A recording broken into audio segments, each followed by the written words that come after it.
اللہ کے نام سے شروع جو بہت مہربان رحمت والا ہے۔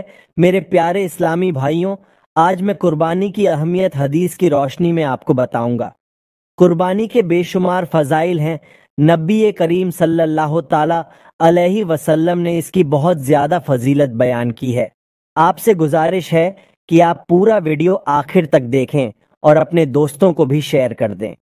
میرے پیارے اسلامی بھائیوں، قربانی ظاہری طور پر ایک جانور کو اللہ کے نام پر ذبح کر دینے کا نام ہے، لیکن یاد رکھیں کہ قربانی کا مقصد صرف جانوروں کو ذبح کر دینا نہیں، بلکہ حقیقت میں قربانی کی روح یہ ہے کہ بندہ ایک خاص فداکارانہ جذبے سے اپنے دل و دماغ کو منور کر کے اپنے اندر ایثار، فداکاری، ایمانداری، نکوداری، تقوی اور پرہیزگاری کا کمال پیدا کرے۔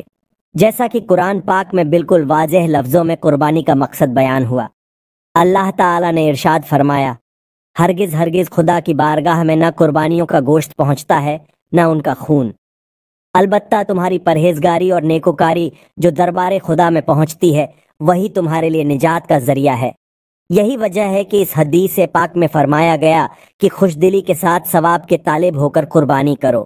لہٰذا پتہ چلا کہ قربانی اسی وقت ہمیں فائدے مند ہوگی جب ہم اسے خالص نیت کے ساتھ ادا کریں، کیونکہ ہر عمل کی طرح قربانی کے لیے بھی جذبہ اخلاص شرط ہے۔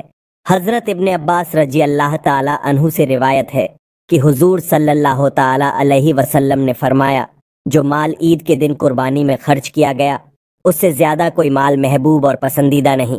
میرے پیارے اسلامی بھائیوں اور بہنوں، ہم دین اور دنیا کی ضروریات کے لیے اکثر اوقات کچھ نہ کچھ خرچ کرتے رہتے ہیں اور اللہ کی جانب سے ہمیں اس پر اجر کثیر عطا کیا، لیکن اللہ کے حکم کو مانتے ہوئے خلوص دل سے جو روپیہ قربانی کے جانور خریدنے کے لیے خرچ کیا جائے، اللہ کے رسول صلی اللہ تعالی علیہ وسلم کے فرمان کے مطابق وہ روپیہ اللہ کے نزدیک سب سے زیادہ محبوب اور پسندیدہ ہے۔ حضرت ابو ہریرہ رضی اللہ تعالی عنہ سے روایت ہے کہ حضور صلی اللہ تعالی علیہ وسلم نے ارشاد فرمایا، جس میں وسعت ہو، یعنی جس کے پاس مال ہو اور قربانی نہ کریں تو ہماری عیدگاہ کے قریب نہ آئے۔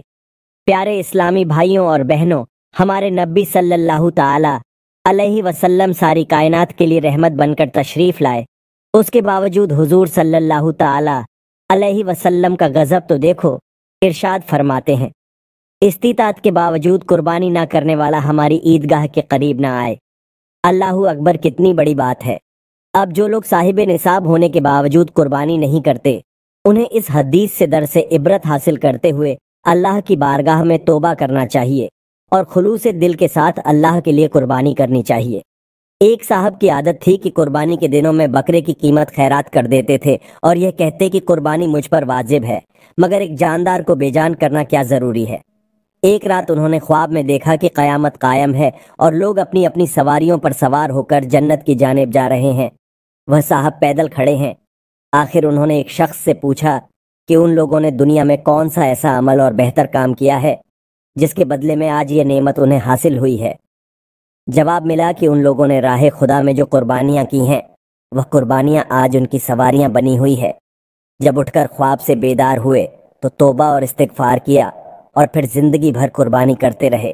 میرے پیارے اسلامی بھائیوں اور بہنوں، اس واقعے سے بالکل واضح ہے کہ قربانی کے دن قربانی ہی کرنا ضروری ہے، نہ کہ صدقہ یا خیرات، اور اس بات کی وجہ ہے کہ کل قیامت کے دن قربانی کے جانور قربانی کرنے والے کے لیے سواری ہوں گے، جن پر وہ سوار ہو کر جنت کی طرف روانہ ہوں گے، اور جو لوگ قربانی نہیں کرتے وہ اس سعادت سے محروم ہوں گے۔